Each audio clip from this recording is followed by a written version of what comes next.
नमस्कार। आप तक न्यूज़ में आप सभी का हार्दिक स्वागत। सबसे पहले नजर डालते हैं आज की ताज़ा खबरों पर। नगर परिषद पर प्रहार जनशक्ति का आक्रोश मोर्चा। नगर परिषद के बाद पंचायत समिति पर भी विकलांगों ने दी दस्तक। जल जीवन के काम से चातारी की सड़कें छलनी, टंकी का काम पूरा होने से पहले ही सड़कें खोद दी गई। यशवंत टावर पर लगी घड़ी की टिक टिक जल्द ही सुनाई देगी। विधायक आकाश फुंडकर के निर्देशानुसार यह घड़ी लगाई गई। हादसे में घायल व्यक्ति ने तोड़ा दम। ट्रक की टक्कर से एम्बुलेंस में सवार मरीज घायल और घर से आभूषण और रुपए चोरी। आम देखते समाचार विस्तार से। दिव्यांगजनों को 2018 की दिव्यांग नीति के तहत नगर परिषद की आय में से 5% निधि आरक्षित रूप से दिए जाने का प्रावधान है, लेकिन उमरखेड़ नगर परिषद ने अब तक यह निधि वितरित नहीं की। इससे नाराज होकर प्रहार जनशक्ति पार्टी और असंख्य दिव्यांगजनों ने शहर प्रमुख राहुल मोहितवार के नेतृत्व में नगर परिषद कार्यालय पर आक्रोश मोर्चा निकाला। प्रहार जनशक्ति पार्टी पिछले 4 वर्षों से इस मुद्दे को लेकर आंदोलनों के माध्यम से प्रशासन का ध्यान आकर्षित कर रहा है, लेकिन प्रशासन की बेरुखी और अनदेखी के चलते दिव्यांगों को उनका अधिकार नहीं मिल पाया। पूर्व राज्य मंत्री बच्चू कडू ने इस संबंध में 2 बार जिलाधिकारी से फोन पर बात कर न्याय दिलाने की मांग की थी। आज के मोर्चे में जब दिव्यांगजनों का हुजूम नगर परिषद के गेट पर पहुंचा तो पुलिस प्रशासन ने मोर्चे को वहीं रोक दिया, लेकिन आंदोलनकारी वहीं बैठ गए और साफ शब्दों में कहा, जब तक हमें न्याय नहीं मिलेगा हम यहाँ से हटेंगे नहीं।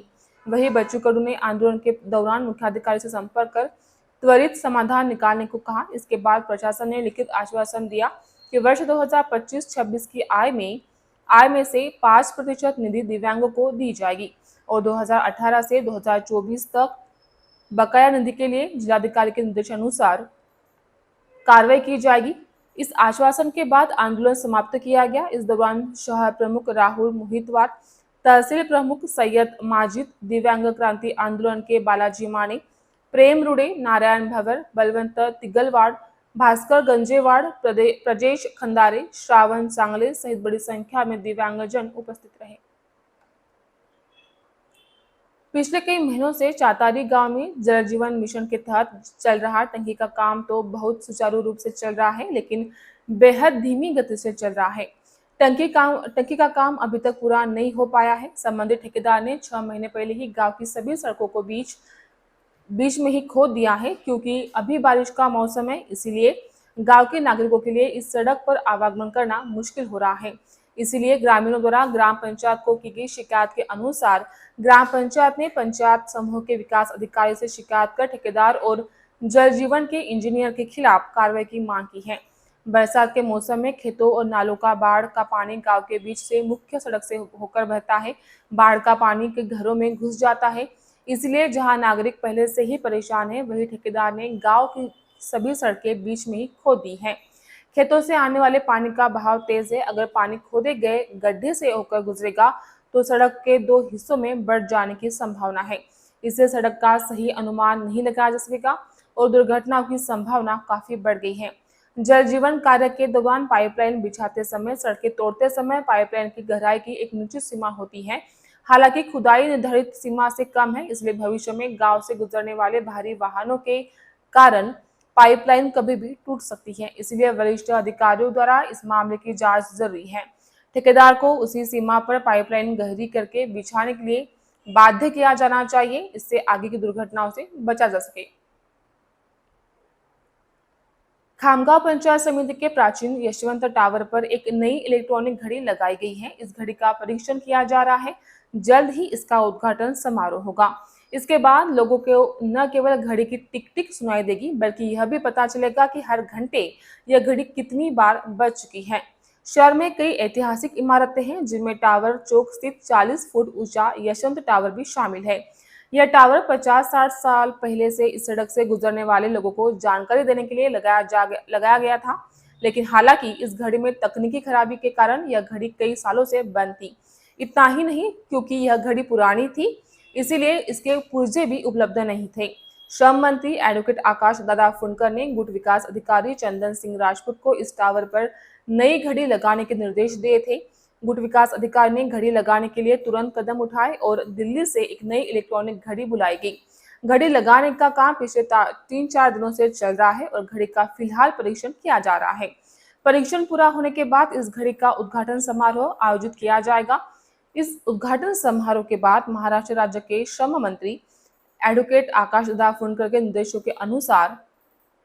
निर्देशों के कारण शहर का पुराना गौरव एक बार फिर से जुड़ गया है। इस घड़ी की खास बात यह है कि चारों दिशाओं में से आने वाले लोग देख पाएंगे कि क्या समय हुआ है और इस घड़ी से हर घंटे बीट्स की संख्या बजाई जाएगी। घड़ी में एक लाइट लगाई गई है जिससे नागरिक रात में भी स्पष्ट रूप से देख पाएंगे कि क्या समय हुआ है। इस घड़ी का समय मोबाइल फोन से बदला जा सकता है। इस घड़ी के लिए 2 इन्वर्टर भी फिट किए गए हैं। आप तक न्यूज खामगांव प्रतिनिधि मोहम्मद फारूक की रिपोर्ट। फिलहाल एक ब्रेक लेते हैं, जल्द ही हाजिर होंगे, बने रहिए आप तक न्यूज पर।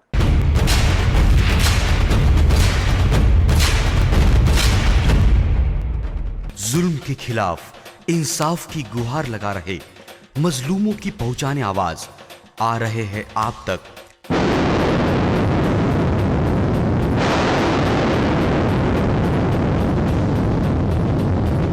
शहर की हर हरकत पर नजर है। अगर भ्रष्टाचार को उजागर करने की आप में हिम्मत है तो आ रहे हैं आप तक। हॉस्पिटल, गांव हो या जंगल, स्कूल हो या कॉलेज, या फिर हो पुलिस स्टेशन, तहसील हो या कलेक्टर ऑफिस, और फिर क्यों ना हो नगर परिषद, सभी की है आज की आवाज। मुझे इंसाफ चाहिए तो आ रहे हैं हम आप तक।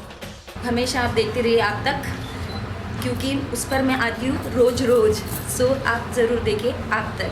आप तक न्यूज के साथ आप तक न्यूज यवतमाल, बोरुंडिया कॉम्प्लेक्स, विवेकानंद विद्यालय के पास, यवतमाल। समाचार एवं विज्ञापन के लिए इन नंबरों पर संपर्क करें: 9850353756, 9370994760।